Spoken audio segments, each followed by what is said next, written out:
Hey guys, it's Ev. You are the title of this video, so let's just get started.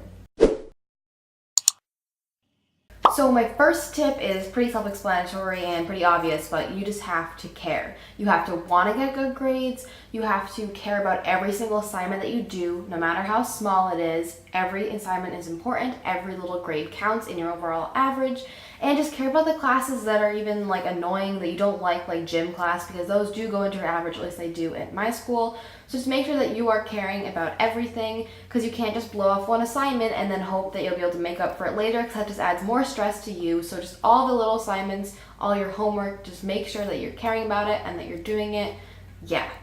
Oh, my hair is just gonna be weird today. My second tip is to get a newsletter every morning. I get the CNN like 5 things email every morning, and it's great because the guy that writes it is hilarious. It'll just help you stay up to date, because I know all of my history and social studies teachers want to make sure that you're up to date on current events, and sometimes they give bonus points on if you know current events. And also just knowing current events now will help you look back at past history, especially if you're in world history or American history right now, because it just helps you kind of compare then to now, and that gives you really good topics for essays, because a lot of times you get compare and contrast essays. So that's a tip for helping you prepare for your APs. And also, your teachers might be making you read articles anyway, so just getting used to reading news articles all the time will just help your brain process them. You'll be able to understand what the articles are saying faster, and I don't know, I think they're fun to read, so there's a tip.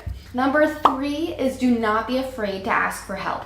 I know personally I don't like to ask teachers for help a lot, because I don't know, I'm just awkward, but I do if I'm really struggling, and a lot of times I ask friends, I text my friends, and we have group chats and I ask them in school. I always work in groups, like in math class and stuff. It doesn't make you look stupid to ask for help. It just shows that you want to learn and that you're trying to do well. Number 4, kind of weird. I guess it's kind of hard to start this if you're not like in 4th grade, but parents, if you're watching this and you have little kiddos, this could work.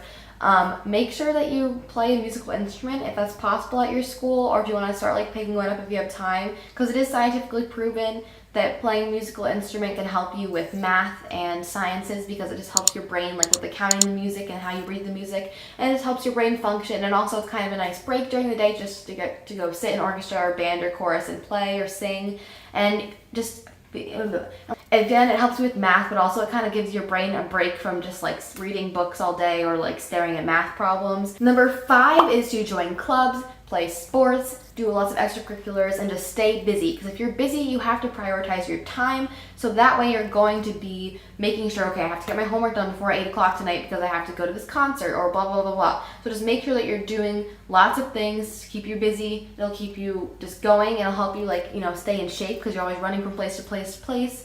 And it'll just keep you from having too much downtime where you're sitting there like, oh, I'll do this later and procrastinate, because you will not have time to procrastinate. So that's what I do. I stay really busy. Of course, you know, you want to take breaks and not be like going insane, but it's just good to make sure that you have a schedule so that you don't just slack off all the time. Number 6 is to do handwritten study guides for math. That helps me so much.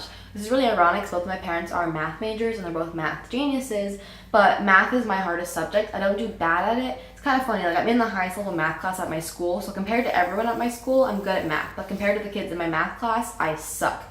So when I need to study for a math test, I go through all the papers that we have for that unit, and I just write everything down in blue pen, because apparently blue pen helps memorize things better.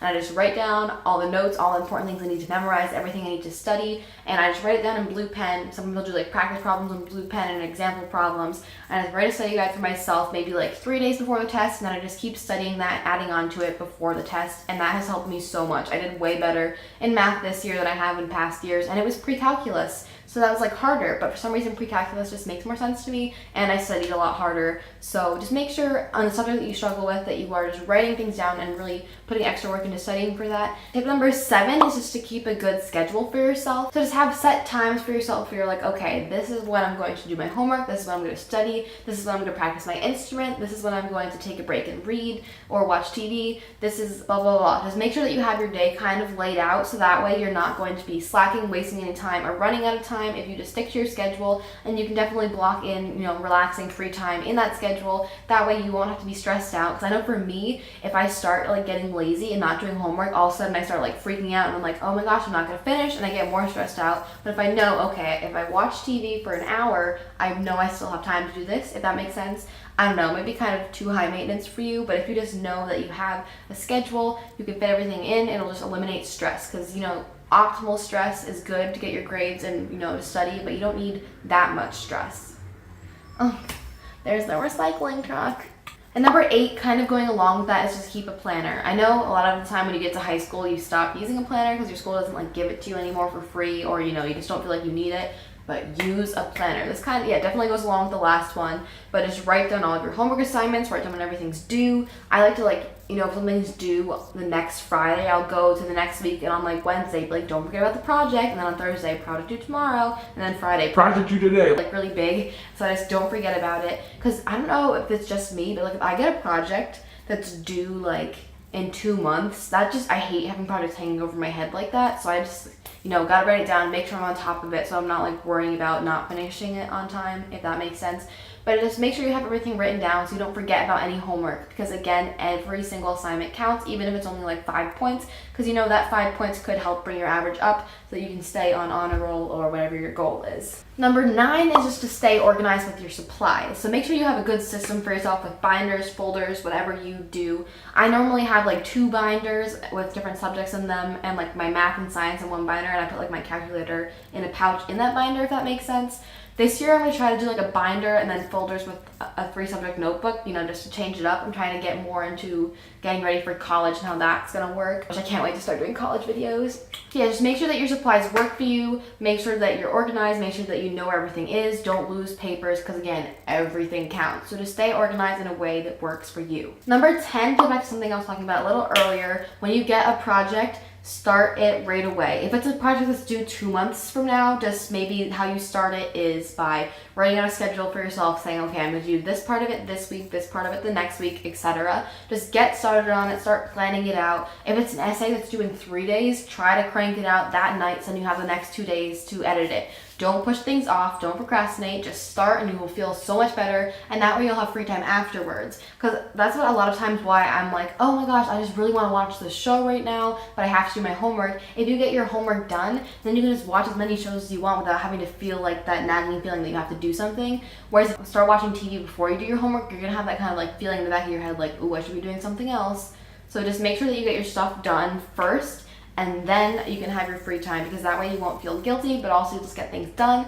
But don't rush through things to get to that TV show. Make that a reward for doing a good job and putting effort into your project. Number 11 is to find a friend group that understands your commitment to school and your other activities, and will respect you for wanting to work hard and for just being smart. Because if you're going to hang out with kids that shame you for doing well in school, then they're not good influences. Try to put yourself in a group of friends that are going to respect you for what you're doing and know that, okay, you have an end goal, you want to do well in school, you want to go to a good college, and just don't hang out with people that are going to hold you back or get you in trouble or anything like that.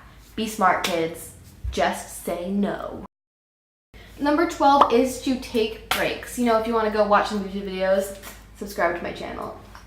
Or, just watch TV, whatever. Just make sure that you are taking breaks for yourself, because grades are not everything. Grades are not everything. And they are not worth getting so stressed out that you cry. Believe me, I've been there. Not a good time in my life. Just don't let it get to that level. Don't let yourself get so stressed out that you can't handle it, because then you're not really going to be learning anything. You're just going to be trying to cram and memorize things, and it's just not going to be good for you. And just make sure that you are giving yourself free time, and that your grades are not your whole entire life. Make sure you're hanging out with your friends, with your family, and just having a good time, because you're going to look back at high school when you're older and be like, wow, I wish I could go back. Hopefully, anyway. I don't know if that's going to be my experience, but be here now, be present, live a good life. Grades are not everything, so give yourself breaks when you need them. So tip number 13 is to read a lot. Maybe when you have free time, instead of watching TV, just try to read a book for fun. Read a lot, because it'll help you become a faster reader, so it'll help you do better in English class, not just by being a better reader, but by being able to read faster so you can get assignments done faster. And it's not just that you can flip through a book really fast, but that you actually understand what's happening faster. And it will also help you with the grammar section of the SAT. I have never had to study for that section of the SAT because I've read so much. I can look at something and be like, hey, that sounds wrong, that looks wrong, that's not how it's supposed to be. Just because I read so much that I know how things are supposed to sound. Just reading lots of books for fun will just help you get your brain working, and it'll just prepare you for tests and for English class so you don't have to do extra studying later, and it's just fun. I know, certified nerd, but I love reading. My 14th tip is repetition studying. So instead of cramming everything the night before, start studying at least 2 days before the test, better 3 or more than that. And what I like to do to study, especially for history, is I will like write down stuff that I have to study or like have a study guide, and I will read it in my head a whole bunch of times, and then I will read it out loud a whole bunch of times, and then I'll see if I can repeat it back without looking, like not obviously word for word, but that's just how I like to study, by repetition studying, just reading over and over again, saying it over again. My brothers and I do this weird thing where we like walk around the dining room or wherever we're studying, like around the table, and we will just be like saying things out loud, walking in circles. My dad's like, what are you doing? But it works. My last tip is to not be afraid to talk to your guidance counselor, and just make sure that you're on the right track for, maybe if you already know what major or what college you want to go to, make sure you're on the right track for that. Make sure that you're really in the right classes for you. Like if you're super struggling, maybe you should not be in that advanced calculus class. Maybe it's just not for you, and that's okay. So just make sure that you're talking to your guidance counselor and figuring out what's right for you so that you can succeed, because you don't want to be in a class that's not meant for you. So yeah, that was my video for today. Hopefully it was helpful. If you have any questions down below, any more questions you want me to answer, comment them and I will definitely respond. Don't forget to subscribe to my channel for more videos and vlogs about high school and college. I'm applying to a bunch of colleges right now, so you can ask me about that, and just, yeah. So subscribe, and I will see you tomorrow with another video. Bye!